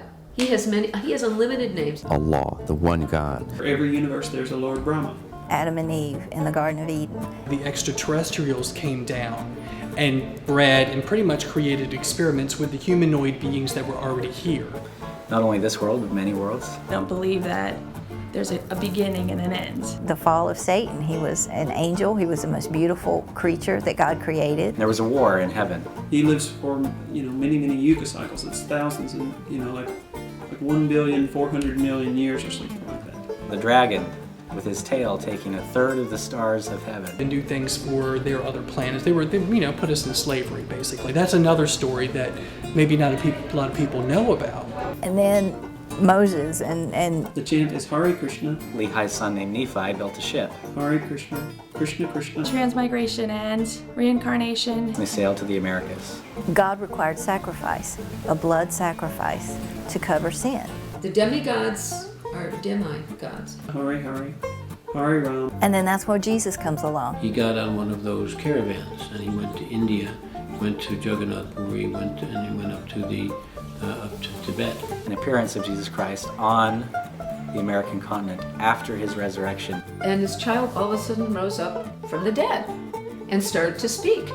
And he started to speak this incredible philosophy in Krishna consciousness. Rise from the dead? I don't know if I... We don't believe that Jesus was crucified, so that precludes any, in our belief system, having a resurrection. It says, who is a liar but he that denieth that Jesus is the Christ? He is Antichrist. Hare Ram, Ram Ram, Hare Hare. Mormon was one of the final prophets. He was entrusted with all these metal plates. The last prophet, Muhammad, the son of Abdullah, who was born 570 years after Jesus Christ. But we know eventually he deposited these plates in a place called the Hill Cumorah. Islam is based on this revelation, 23 revelation, that was given to Muhammad, the prophet, that is called the Quran. Krishna appears as a blue-complexioned youth, and he's a cowherd boy. So anyway, he gets these plates, but he's also commanded not to show them to anybody. Except for 3 witnesses and who had a special experience to see the plates, and also 8 other witnesses that were able to hold them and see them. And all those are in the front of the book. They give their testimony that they had seen them. And have you seen them yourself? The plates? Yeah. No. Oh. I have not seen them. I would think they would display them like the Constitution or something. Right. Well, my belief is that God wants us to work by faith and not by sight. Oh. And so they were never given to the common person to see. Because that would be too much proof? Too much proof. Oh, interesting. Okay. Okay. Two of the witnesses actually did not remain faithful to the church, but they always remained faithful to their testimony that they in fact saw them. So they saw the proof, but then they changed their mind about believing in it? Well, it's a challenging thing. how do you know that this is the right book, the Quran, rather than, say, the Bhagavad Gita for the Hindus, or Right. the Bible, or the Book of Mormon, Right. or any of the other groups? Yeah, I think first and foremost, the truth or perception of truth speaks to our hearts before it speaks to our head. When I saw the movie Avatar, for example, some of the animals that were featured in that movie and the way the Avatar, the actual beings were, the Na'vi, I saw things like that in my head in meditation before I ever saw that movie. I think that our minds are very powerful at creating what we want to see. If you can believe it first, then you'll start to see it. And the more you believe, the more you'll start to see. There are a lot of people that would never see an angel, would never see Jesus, or never see a miracle because down inside they really don't believe it. The devil sounds real good. He sounds good. You know, why don't you rely on your intelligence? I think faith fills that void when you don't have the answer. To assume that anyone comes to their faith decisions, or their major faith decisions about life, identification with a religious commitment, from a tabula rasa, and sits down and looks at the options and makes a rational decision, is just foolishness, because that's not the way human beings work. So if you had been raised in India with Hindus, I probably would very well be likely to be a Hindu. And faith to me is believing in something that I cannot prove to you. It said, he's risen, we've seen him. He says, I won't believe it till I see him myself. And when he did see him, he was like, oh, Lord, my God and my Savior. And Jesus said, well, blessed are you, but even more so will be those who are blessed, who have not seen and still believe. If you are truly, truly trusting in this, you must be willing to put it to the test.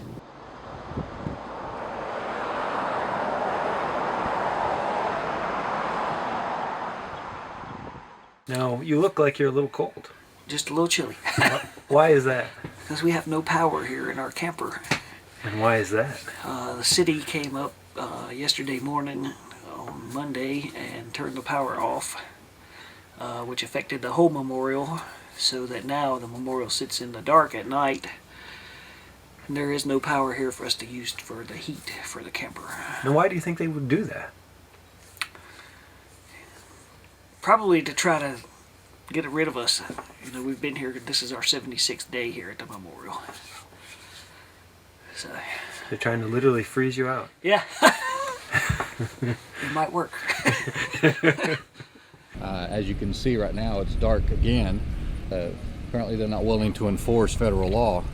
The American flag is up on that pole without any lighting to it, and we're trying to tell them to file the complaint, and they don't want to do it.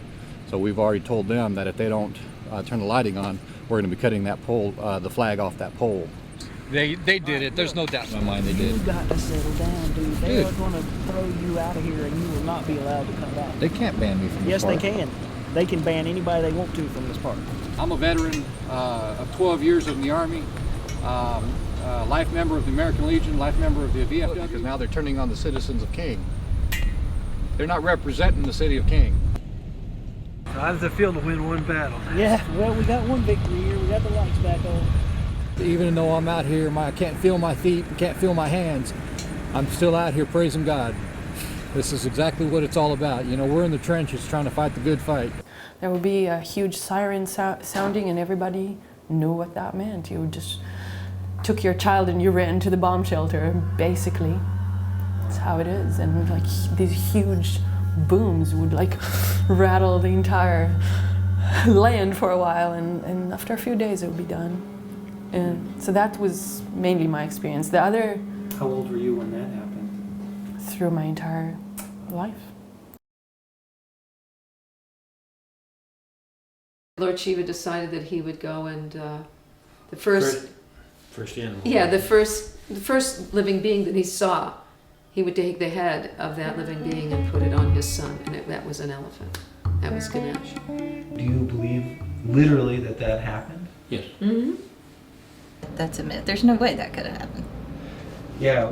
I mean, I'm sorry, to me that's like a off-the-wall fairy tale. That's just kind of weird. The ancient religions are now considered mythology by us, and I believe that in the future our current religions will be considered mythology in the similar or same way.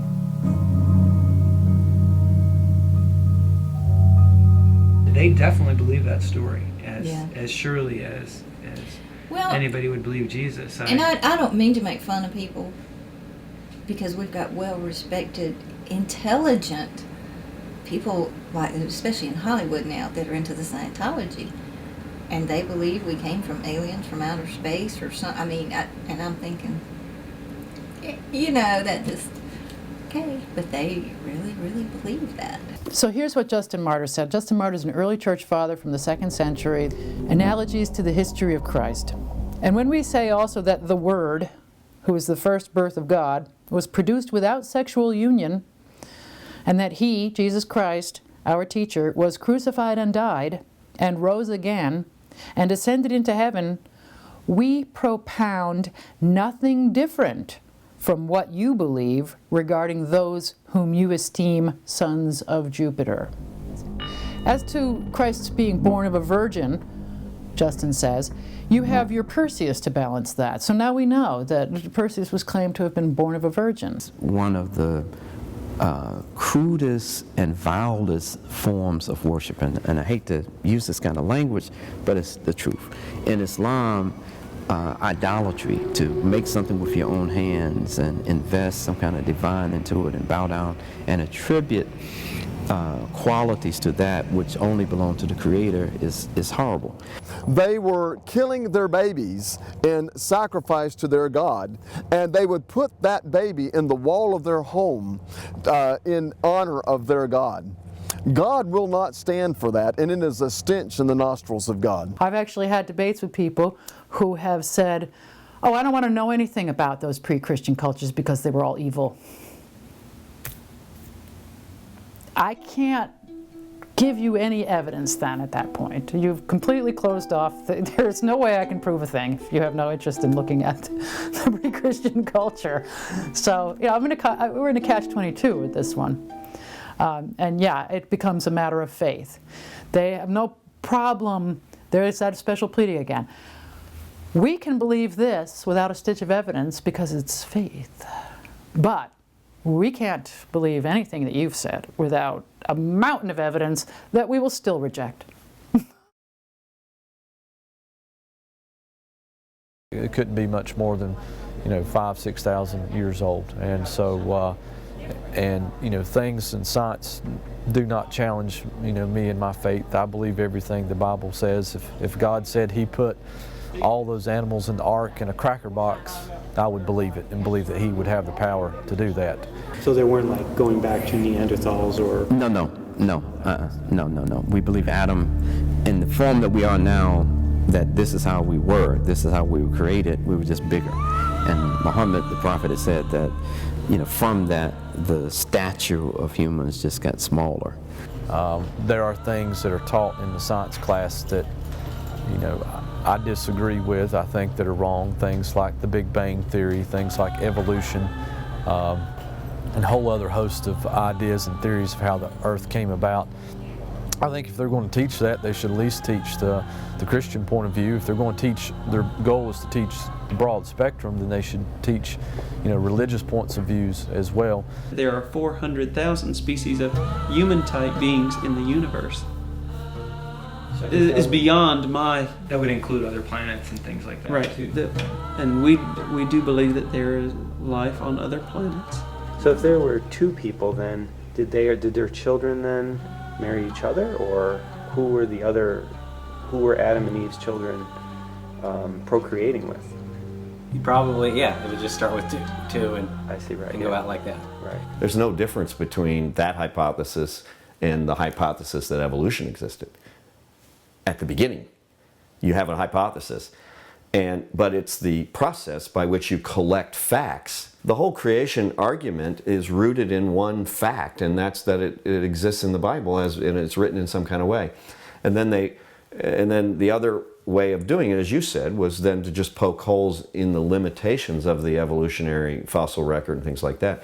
But but those are minor compared to the overall premise of believing in just the hypothesis. Right. You can't just believe in a hypothesis. The late Dr. Jerry Falwell and I were on many television programs together. One night, when we were literally in the same studio, I asked him if he had read a new story on the front pages of most newspapers about a new fossil, a so-called intermediate fossil, which of course people who believe in creationism say, well, there are gaps in the fossil record. I asked him about it because it was so prominent. He looked at me and said, Barry, you know I don't read that stuff. I'm sorry, but that is not the way a thinking person with a brain, which presumably Dr. Falwell thought he got from God in a very direct way, to ignore the truth, to not use the faculties you have to learn the truth, is an appalling statement about what kind of a person you are. And whether you're a David Barton who's getting wealthy over lying, or you're a person who refuses to look at counter evidence in the middle of North Carolina, you're doing something fundamentally wrong about what many people would call their God-given gift, to try to separate the wheat from the chaff, the truth from the lies. I needed to drop off some applications for the limited public forum. I can't in all consciousness sit back and do nothing. You know, I mean, if something happens, it happens. But people in this country that fight for freedom, they take that chance. But you have to stand up for something. Relation. I just want the Christian flag to fly up there. And if they need to come over here and all of a sudden atheists want to come over here and start supporting this, by all means, you know, I could easily put that symbol on a homosexual banner, you know, the gay flag thing, and they know it. The lady at the city hall, the city clerk herself, told me, well, don't go spreading that around so much. Because you are submitting a flag in honor of your father, who is an atheist, and so you're respecting that by having a flag flown in his honor. Do you think he is going to hell? Yes. There's no doubt in my mind. You know... That he's going to hell? Not that he's going to, he's there. He had tumors in his brain, and he was losing his faculties. He was losing his ability to function properly, you know, to zip, I mean, he wasn't all that old. He just, his mind started going, falling away from him. But when he saw the Catholic priest, didn't say anything. So what do I know about his faith? You know, he always lived for himself, and that's that nucleus thing, that symbol of the atheist thing, living for yourself, the atom. That's the way it is. They're all self-serving. They believe they are their own God, or maybe they believe that they don't need any other God, that they can do it themselves. It's all a self-indulgent thing. And he was. You know, he was a person who, I mean, he was a great father. And I loved him more than, and I say he's my stepfather. He is my stepfather. But he's more of a father to me than my real father was. And if ever there was a role model, he would have been it. Because he was a very hard worker, fought for his family, loved my mother, and he took us in. We weren't even his real kids, you know. And when asked about whether I know if he's in heaven or hell, as far as I know, he's exactly where the Bible tells me he is. He's in hell right now. And that doesn't make me feel good. It doesn't make me put a smile on my face or anything like that. I may not even fly the flag, but this is just to challenge the policy as it is written, because it needs to be made known that this is the possibility. Right. Anyways, let's go.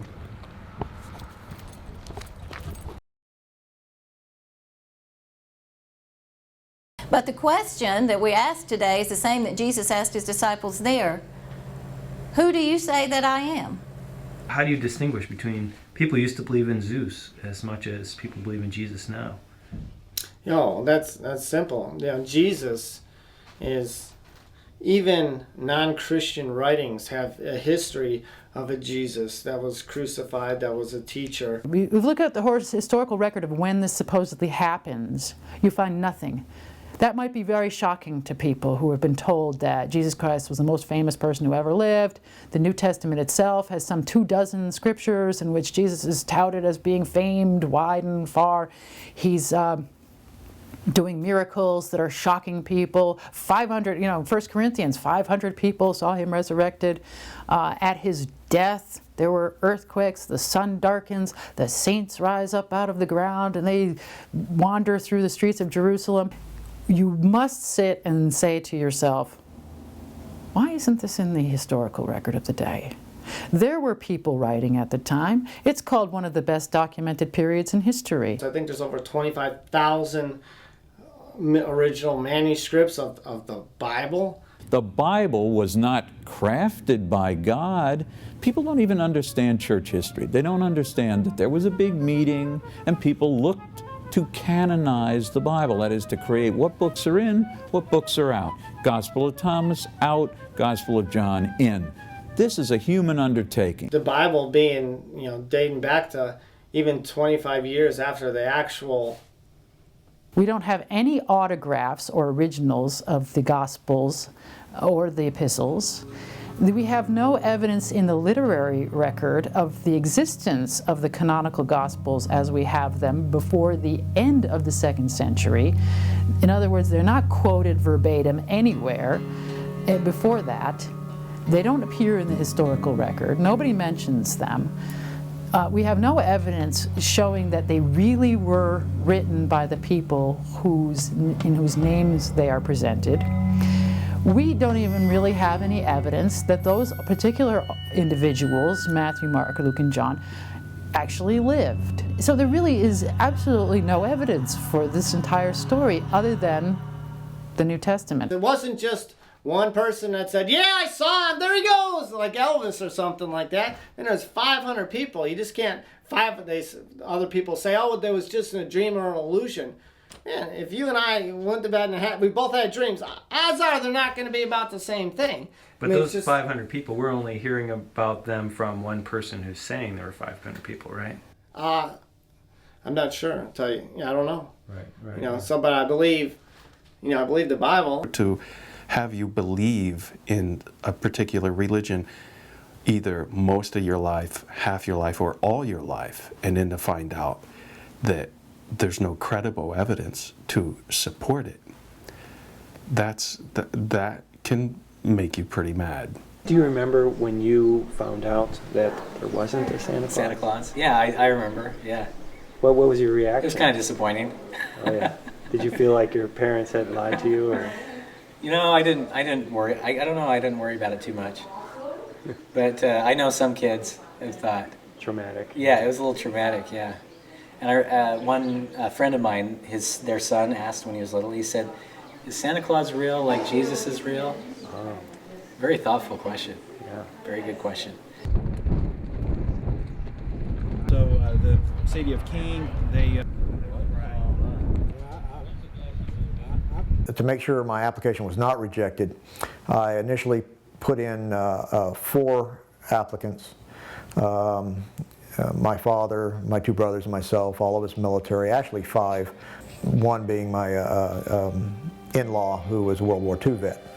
I found at a later date that you could change your mind as to what flag you wanted to fly, because it's, even though it's a limited public forum, it's limited to my choice, not the city's choice. And as any forum, you have the right to change your mind and your opinions. And so I put my applications in, and then I went to the drawing where they had ping pong balls with numbers, and your application had a number assigned to that ball, and all of mine were picked, every single one of them. And that was quite interesting. And many of the people who opposed me, theirs was not. So I just really kind of wonder which side God was on that day, I guess. So you got drawn, one of them, right? Yeah. What was your number that was drawn? 81. Oh, very good. June 6th.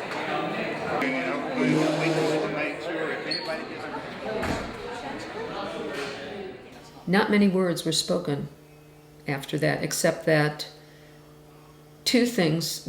My father arranged, he wanted me to get an abortion. I'm so grateful I was so far along. That was the most, I mean, I can't even begin to think of what I would have gone through had that had happened. My parents arranged for me to go to a home for unwed mothers, a Salvation Army home for unwed mothers.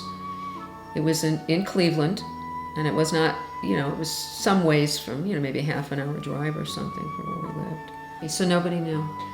You have an option. You can bottle feed your baby one time or not at all, and then you never see your child again. There is no greater attachment in this world than a mother and child. There's no greater attachment. And to give up a child and never see the child again. I mean, I really honestly remember swallowing all my emotions.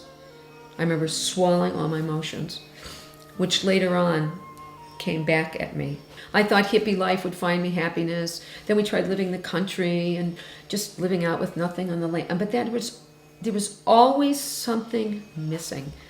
And when I started practicing Krishna consciousness, it's just like you try so many things, they're all a bunch of zeros. Because I always hit that brick wall. I just couldn't find the satisfaction I was looking for. All those zeros, and then I started practicing Krishna consciousness, it put the one in front of all of those zeros. And everything in my life fell into place. I finally felt that deep satisfaction that I had never experienced in anything else I had done. Everything they said in there answered all the questions I ever had that I didn't even think there were answers to.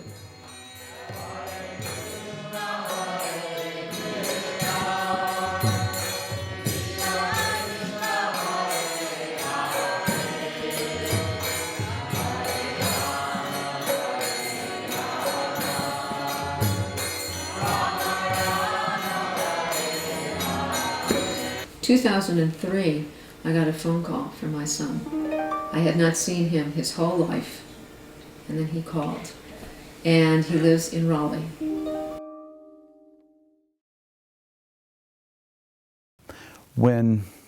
I remember this very clearly. My father, when he was suffering with his brain tumor, would have extremely terrible headaches. And I remember him asking Jesus to make them stop. And they would stop. I laid my hands on them and I said, Lord, you've got to pay this, because I can't. And the next day I got a refund check from an insurance policy I'd had like 2 or 3 years before, some fluke. And it was to the penny, the exact amount of that bill. I got really tired of doctors, and I decided that I was going to pray. I mean, we've prayed for people and had them get up that haven't walked in 4 or 5 years that were in a wheelchair, and I've seen them get up and just take off, man, just take off running. I mean, I've actually been there and done that. And we look up and we see an angel. And I do mean like his wings, his body. It was like light. Now, I've prayed for money before and didn't get it. Now, do you still go to the doctor, though, if you have other things? Oh, or? sure, of course. I mean, God's got a reason for everyone. He's got the doctors here for us. I've wondered about that. What happens when the Lord's not answering my prayers? And I think to myself, maybe He is answering it by not doing something. Prayer is talking to God. Meditation is listening to God, being receptive, being open. Prayer is sort of dictatorial. It's almost like sitting on Santa Claus's lap saying, I want this, I want that. This other, it was my voice and I can control it, but it was a different language. It just starts coming out of my mouth and I'm thinking, wow, this is awesome, this is God.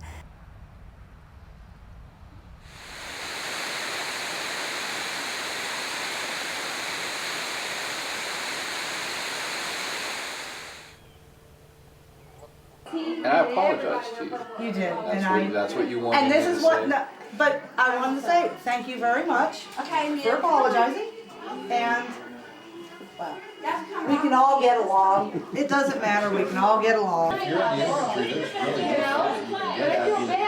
said I was a teabagger, and at this point in time, I don't. You know that's a derogatory term, right? What do you mean? What's not Jesus faith-based? Christ was not a, there's no faith that Jesus Christ never existed.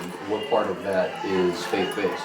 Where's the documentation? Where's the documentation that says that he is the Where's his Messiah? birth certificate? I could ask the same thing about Barack Obama, so let's... I was given warnings in Facebook inboxes about George. I'm here to say, George, I do not feel threatened by you. I consider you a friend. Yeah, exactly. And those warnings, I'm shivering. those warnings were so wrong. They were so wrong. What's wrong with you? Because Cold hands, warm heart. this is a good man. He's a good man. We don't agree, religiously But we agree to disagree. or even politically, but we can still be friends. Happy New Year! Happy New Year! 2011 may be better. Amen. don't think this is right. In this one. How many days has it been, Stephen? 103. Yeehaw. Going up, Jimmy.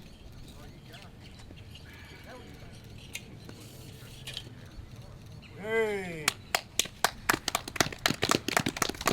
Well, there's a lot less people here than when it started, huh? Yeah. I've been here. The mission's accomplished too. So. This is the most important thing on there. Yep. What's that? And my combat ribbon, combat infantry badge. Oh, wow. For getting shot at and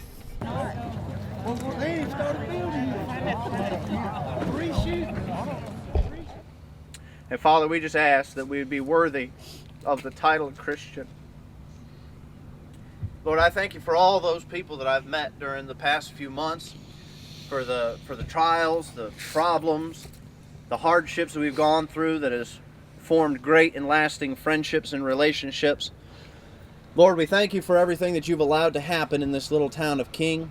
We thank you for the example that we were able to be to many people throughout the entire nation.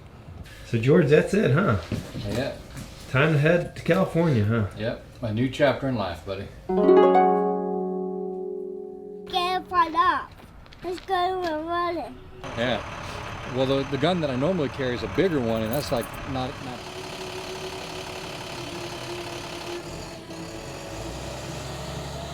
Well, yeah, I'm happy with how it came out. However, I wish it would have been more defined. You know,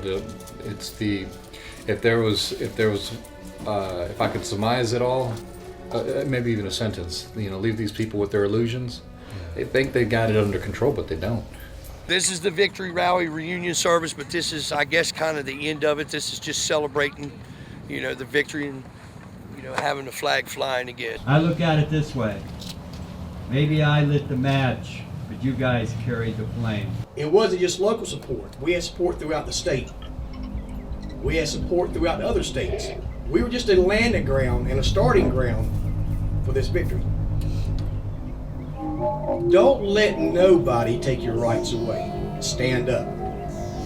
The First Amendment has been rewrote, amended, manipulated from what it originated from. If you don't understand it, read it and know what it means. Many historians look at this and say, in many respects, this is the most revolutionary thing that ever happens in America. And the biggest thing we give the world is the notion of religious freedom and the notion that we can have robust government without a church, and we can have robust religion without government support. And that's equally important. Politically, is putting the right people in the right places, not just bodies in right places. Remember that when you go, then you vote. Jefferson says, yeah, I know you can amend the Constitution. You can amend the Constitution and make this a Christian nation. I'm telling you, not only is it a very bad idea, but it's wrong in the sense that the right to religious freedom is more fundamental than even the Constitution. This little town became a battlefield for this country. But the final outcome is what God wanted. The flag is back on the pole. Praise God. And that's what we all wanted. My former dean that hired me, and I came down to help him start the divinity school here, says he's convinced that if the First Amendment were up for a vote now, it'd be defeated. I'm afraid he may be right. Let us always be mindful, Lord, of that flag that brought us together and what that flag represents, your wonderful Son and our Savior, the Messiah. No matter what happens in our life, Lord, let us never forget that we were a part of history and it was all about Jesus.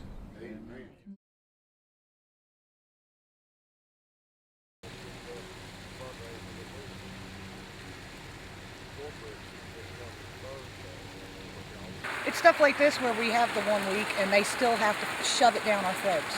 They can't let it go from my father. They can't let it go. They have to be here as he walks up here with the Christian flag.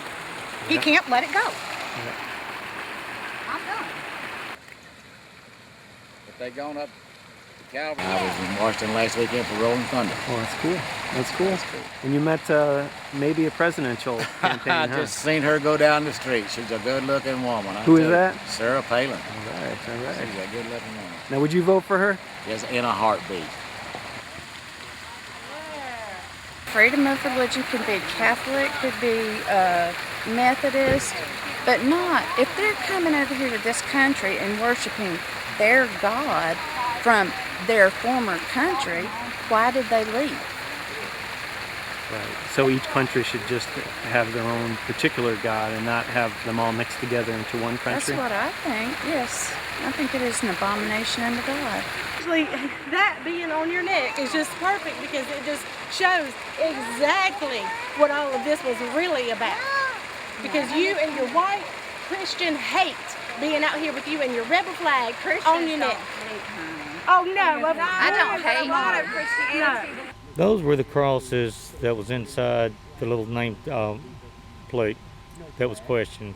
Two little metal crosses were like on the side of the placard. The Christian flag is heritage. This, the Confederate flag is heritage. That doesn't mean hate. She asked, what are these little things in here? How did they get in here, the little crosses?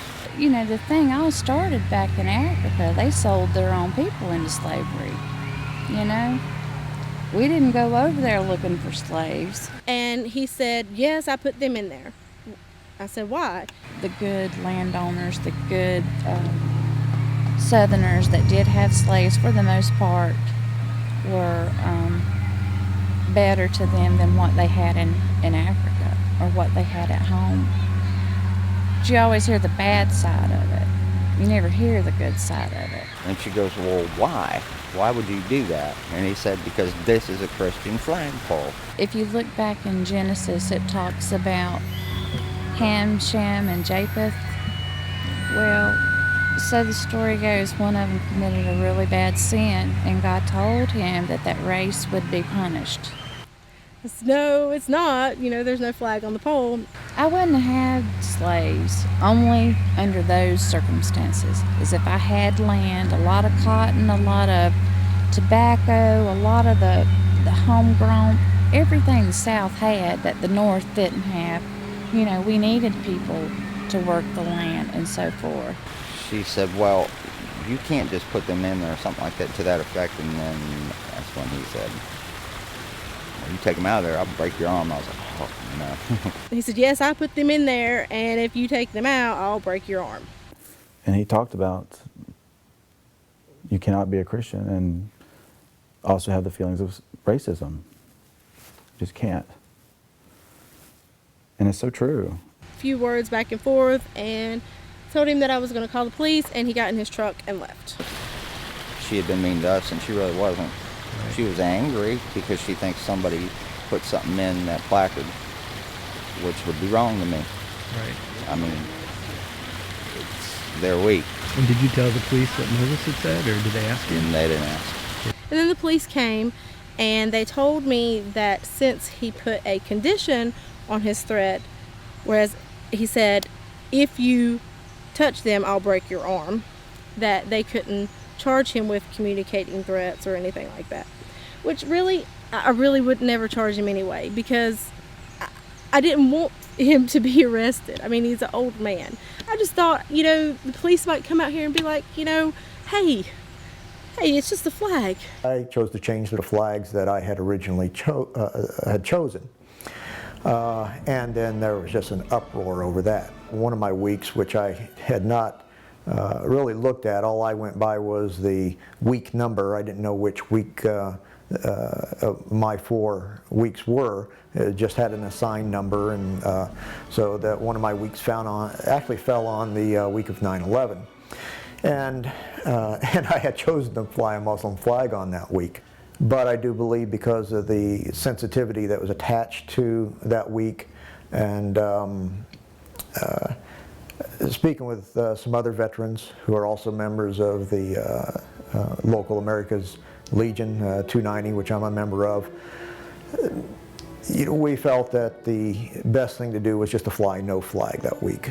And actually then I chose not to fly flags in any other weeks, because the original intent was that we fly no religious flag at all. So to fly a religious flag then would be counterproductive to what the intent of the original movement was. So, but still, people were down protesting, and that just disturbs me that if it was not their flag, then we have to go down and say something. We demand that this be put up, and it's just the hypocrisy of their views is just so evident, and I think that's what's disturbing most of all. This is a burlesque show, and so all of the acts really are playing off the Christmas theme. I'm a Christian. I'm an open-minded Christian. Open-minded Christian. Very good. I'm not Baptist. No, actually, I grew up Baptist, so that's why I'm making fun of it. You did? Okay. And in about 5th grade, I was like, I'm surrounded by hypocrites. Goodbye. And then my best friend since 1st grade told me I was going to hell because I wasn't going to church anymore, and I was like, really? Because I'm not.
Everybody thinks the golden rule is a fair way to do things. And so I was thinking about how do you apply the golden rule in the church-state area, and I've kind of come up with this. It would go something like this: I must not ask government to promote my religion if I don't want government to promote somebody else's religion. And I must not permit government to harm somebody else's religion if I don't want government to harm my religion.